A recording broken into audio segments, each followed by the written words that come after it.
हिमालय की बर्फीली चोटियों को चीरती हुई नीलिमा छाई हुई थी। सूरज की पहली किरणें पहाड़ों के ऊपर से निकलकर सोनापानी गांव को सुनहरे रंग में रंगने लगी थीं। ये गांव अपनी खूबसूरती के लिए मशहूर था। चारों तरफ से बर्फ से ढके पहाड़, हरे भरे घास के मैदान और बीच में बहती स्वच्छ नदी सोनापानी गांव को स्वर्ग जैसा बनाते थे। गांव के एक छोर पर स्थित एक छोटे से लकड़ी के घर में रहता था वीर, एक युवक जिसकी शिकार करने की कला से पूरा गांव परिचित था। वीर जंगली जानवरों का सम्मान करता था और सिर्फ उतना ही शिकार करता जितना उसके परिवार के लिए जरूरी होता। आज भी हमेशा की तरह कंधे पर धनुष बाण रखकर वो शिकार के लिए जंगल की ओर चल पड़ा। पहाड़ों पर चढ़ते हुए ठंडी हवा उसके चेहरे को छू रही थी। तभी अचानक उसकी नजर एक अजीब सी चमक पर पड़ी। ये चमक एक गुफा के अंदर से आ रही थी। जिज्ञासा वीर को अंदर जाने के लिए उकसा रही थी। वो गुफा के पास पहुंचा। गुफा के मुंह पर बर्फ जमी हुई थी। वीर ने बर्फ हटाकर गुफा के अंदर झांका। अंदर से निकलने वाली रोशनी और भी तेज हो गई। लालच का जहर वीर के दिमाग में धीरे धीरे घुलने लगा। वो जानता था कि पहाड़ों में अक्सर खजाने छुपे होते हैं। बिना किसी को बताए उसने सावधानी से गुफा के अंदर कदम रखा। गुफा के अंदर का नजारा किसी स्वप्न से कम नहीं था। चारों तरफ चमकते हुए हीरे जवाहरात जड़े हुए थे। जमीन पर सोने की धूल बिछी हुई थी। गुफा के बीचों बीच एक सोने का सिंहासन रखा हुआ था। उस सिंहासन पर एक बूढ़ा आदमी बैठा हुआ था। बूढ़े आदमी के सिर पर सोने का मुकुट था और उसके गले में मणियों का हार। उसकी आंखें चमक रही थीं। वीर को देखते ही बूढ़ा आदमी मुस्कुराया। उसकी मुस्कान में एक रहस्य छिपा हुआ था। युवक, तुम कौन हो और मेरी गुफा में कैसे आए? बूढ़े आदमी ने पूछा। उसकी आवाज गहरी और धीमी थी। वीर थोड़ा घबरा गया, लेकिन फिर उसने बताया कि वह एक शिकारी है और वह गलती से गुफा के अंदर आ गया। बूढ़ा आदमी फिर मुस्कुराया। नहीं युवक, तुम गलती से नहीं आए हो। मैं तुम्हारा इंतजार कर रहा था। वीर समझ नहीं पाया कि बूढ़ा आदमी क्या कहना चाहता है। मैं इस पहाड़ का राजा हूं। ये सारे हीरे जवाहरात मेरे हैं। लेकिन अब मैं बूढ़ा हो गया हूं। मुझे अपने उत्तराधिकारी की तलाश है और मुझे लगता है कि तुम इसके लिए उपयुक्त हो, बूढ़े आदमी ने आगे कहा। वीर को विश्वास नहीं हुआ। उसने सोचा शायद ये कोई सपना है। बूढ़े आदमी ने उसे समझाया, यह कोई सपना नहीं है। अगर तुम मेरा उत्तराधिकारी बनना चाहते हो तो तुम्हें एक शर्त पूरी करनी होगी। वीर ने पूछा, क्या शर्त? बूढ़े आदमी ने कहा, इस पहाड़ के नीचे सोनापानी गांव है। वहां हर साल एक युवती को बलि दी जाती है।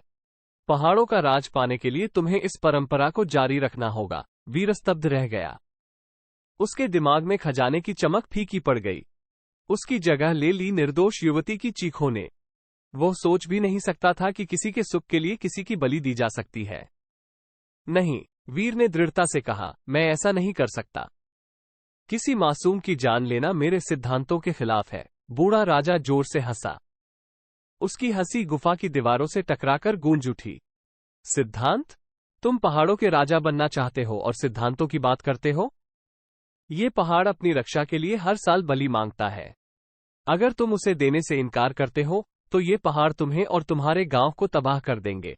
वीर ने कहा, मैं अपने गांव को बचाने के लिए किसी की बलि नहीं दूंगा। मैं कोई और रास्ता खोजूंगा। बूढ़ा राजा ने गंभीरता से देखा, कोई रास्ता नहीं है। ये परंपरा सदियों से चली आ रही है।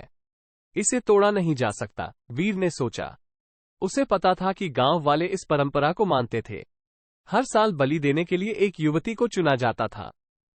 इस साल बारी थी उसकी बचपन की सहेली पार्वती की। वीर को पार्वती की हसीन चेहरा याद आया, उसकी हंसी, उसकी बातें। वो ख्याल भी नहीं कर सकता था कि पार्वती को बलि दे दी जाए। उसे कुछ करना था। मुझे सोचने का समय दीजिए, वीर ने बूढ़े राजा से कहा। बूढ़ा राजा सहमत हुआ। ठीक है, तुम्हें सोचने के लिए 3 दिन का समय देता हूं। 3 दिन बाद वापस आना और अपना फैसला सुनाना। याद रखना, तुम्हारे फैसले पर तुम्हारा और तुम्हारे गांव का भविष्य टिका हुआ है। वीर गुफा से बाहर निकला। सूरज ढल चुका था और पहाड़ों पर अंधेरा छा गया था। वो उदास मन से गांव की ओर चल पड़ा। रास्ते में उसे सिर्फ पार्वती का चेहरा दिखाई दे रहा था। गांव पहुंचकर वह सीधे अपने बूढ़े दादा के पास गया। उसका दादा गांव का सबसे बुद्धिमान व्यक्ति था। वीर ने उसे गुफा में हुए सारे घटनाक्रम के बारे में बताया। दादा ने ध्यान से सुना और फिर कहा, वीर, ये पहाड़ों का राजा कोई साधारण व्यक्ति नहीं है। वो एक भूत है जो सदियों से इस पहाड़ में रहता है और बलि मांगता है। उसे खुश करने के लिए गांव वाले हर साल एक युवती को बलि देते हैं।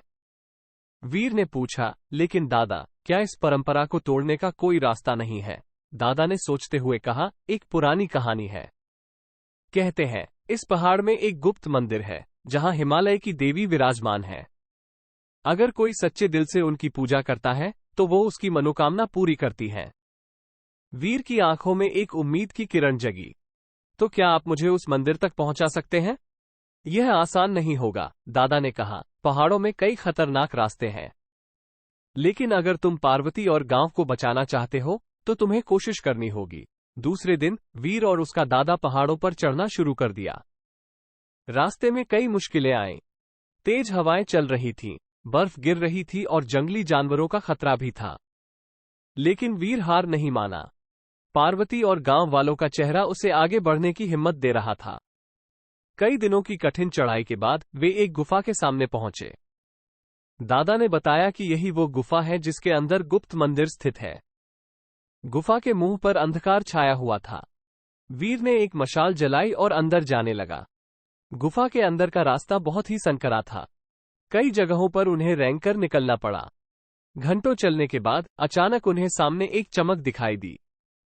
धीरे धीरे वीर आगे बढ़ा और एक खूबसूरत मंदिर के सामने खड़ा हो गया। मंदिर सोने का बना हुआ था और उसमें से दिव्य प्रकाश निकल रहा था। मंदिर के गर्भगृह में एक बड़ी सी मूर्ति स्थापित थी जिस पर हिमालय की देवी विराजमान थी। वीर ने मंदिर के सामने घुटनों के बल गिरकर देवी से प्रार्थना शुरू कर दी। हे महान हिमालय की देवी, मैं आपकी शरण में आया हूं। मेरे गांव पर एक भयानक अभिशाप है। पहाड़ों का राजा हर साल एक युवती की बलि मांगता है। मैंने उस भूत से लड़ने का फैसला किया है, लेकिन मुझे आपकी शक्ति की आवश्यकता है। देवी, मुझे ये परंपरा तोड़ने और अपने गांव को बचाने में मदद कीजिए। मैं आपकी भक्ति करता रहूंगा, मंदिर की सेवा करता रहूंगा। बस आप मुझे और मेरे गांव को बचा लीजिए। वीर ने कई दिनों तक मंदिर में रहकर देवी से प्रार्थना की। उसके आंसू और दृढ़ संकल्प देवी तक पहुंचे। अंततः एक रात मंदिर में दिव्य प्रकाश फैल गया। देवी की वाणी गूंजी, वीर, तुम्हारी भक्ति और साहस से मैं प्रसन्न हुई हूं। मैं तुम्हें पहाड़ों के राजा को हराने में मदद करूंगी। देवी ने वीर को एक तीर और धनुष दिया। ये कोई साधारण तीर धनुष नहीं थे। ये देवी के ही अंश से बने हुए थे। इनमें इतनी शक्ति थी कि किसी भी भूत का नाश कर सकते थे। देवी ने आगे कहा, पहाड़ों के राजा की एक कमजोरी है। वो पूर्णिमा की रात को सबसे कमजोर होता है। तुम उस रात को गुफा में जाकर उसे चुनौती देना। याद रखना, लड़ाई में निडर रहना। तुम्हारे पास मेरा आशीर्वाद है। वीर को देवी के दर्शन पाकर और उनसे वरदान पाकर असीम खुशी हुई। उसने देवी को धन्यवाद दिया और तुरंत ही अपने गांव की ओर लौट पड़ा। कुछ दिनों बाद पूर्णिमा की रात आई। वीर ने अपने दादा को गांव की रक्षा का भार सौंपा और अकेले ही पहाड़ों की ओर चल पड़ा। गुफा के सामने पहुंचकर उसने देवी का नाम लिया और अंदर चला गया। गुफा के अंदर का नजारा वैसा ही भयानक था। तभी उसे दूर से भयानक हंसी सुनाई दी। हंसी के करीब पहुंचकर उसने देखा कि बूढ़ा राजा सिंहासन पर बैठा हुआ है। बूढ़ा राजा वीर को देखकर क्रोधित हुआ। अरे मूर्ख, तुम फिर आ गए हो? क्या तुमने अपना फैसला कर लिया है? वीर ने कहा, हाँ, मैंने फैसला कर लिया है। मैं तुम्हें और तुम्हारी बुरी परंपरा को खत्म कर दूंगा। बूढ़ा राजा जोर से हंसा। तुम एक साधारण इंसान हो। तुम मुझसे कैसे लड़ोगे? वीर ने देवी का दिया हुआ धनुष बाण उठाया और कहा, मैं शायद साधारण इंसान हूं, लेकिन मेरे पास देवी का आशीर्वाद है। बूढ़ा राजा क्रोध से तिलमिला उठा। उसने अपने भयानक रूप को धारण कर लिया। एक विशालकाय भूत जिसके शरीर से आग निकल रही थी और उसकी आंखें लाल थीं। वीर घबराया नहीं। उसने गहरी सांस ली और देवी को याद किया। लड़ाई बहुत भयानक थी। भूत ने अपनी सारी शक्तियां वीर पर इस्तेमाल की, लेकिन देवी के आशीर्वाद से कोई भी शक्ति वीर को छू नहीं पा रही थी। वीर ने भी हिम्मत नहीं हारी। वो इधर उधर बचता रहा और सही मौके का इंतजार करने लगा। अचानक भूत एक शक्तिशाली प्रहार करने के लिए झुका। वीर ने यही मौका समझा। उसने तेजी से निशाना लगाया और देवी के तीर को भूत के सीने पर छोड़ दिया। तीर सीधे भूत के कमजोर स्थान पर लगा। भयानक चीख के साथ भूत जमीन पर गिर पड़ा। उसका शरीर धुआं बनकर उड़ गया। गुफा के अंदर का अंधेरा छट गया और चारों तरफ रोशनी फैल गई। वीर खुशी से नाच उठा। उसने पहाड़ों के राजा को हरा दिया था। अब गांव वालों को हर साल बलि देने की जरूरत नहीं पड़ेगी। वीर गुफा से बाहर निकला। सूरज निकल रहा था और उसकी किरणें पहाड़ों को सुनहरा रंग दे रही थीं। पहाड़ों से अब कोई बुरी ऊर्जा नहीं आ रही थी, बल्कि शांति का अनुभव हो रहा था। वीर गांव की ओर लौट पड़ा। रास्ते में उसे कई तरह के सुंदर फूल दिखाई दिए, जिन्हें उसने पहले कभी नहीं देखा था। वो समझ गया कि पहाड़ों का राजा टूटने के साथ ही प्रकृति भी खुश हो गई है। गांव पहुंचकर वीर का जोरदार स्वागत हुआ। गांव वाले उसे अपना नायक मानने लगे। पार्वती भी खुशी से फूट फूट कर रो पड़ी। वीर ने उन्हें बताया कि उसने पहाड़ों के राजा को कैसे हराया। गांव वालों को यह जानकर बहुत खुशी हुई कि अब उन्हें बलि देने की परंपरा खत्म हो गई है। उस दिन से सोनापानी गांव में खुशियां छा गईं। हर साल वीर के साहस और हिमालय की देवी की कृपा को याद करने के लिए एक उत्सव मनाया जाने लगा। वीर गांव का मुखिया बन गया और उसने गांव के विकास के लिए कई काम किए। वीर की कहानी पूरे इलाके में फैल गई। लोग उसे पहाड़ों के वीर के नाम से जानने लगे। वो हर किसी को यही सिखाता था कि कभी भी किसी के सामने झुकना नहीं चाहिए और हमेशा सही का साथ देना चाहिए। वीर देवी का आशीर्वाद लेकर और अपने साहस के बल पर न केवल अपने गांव को बचाने में सफल रहा, बल्कि एक ऐसी परंपरा को भी खत्म कर दिया जो सदियों से चली आ रही थी।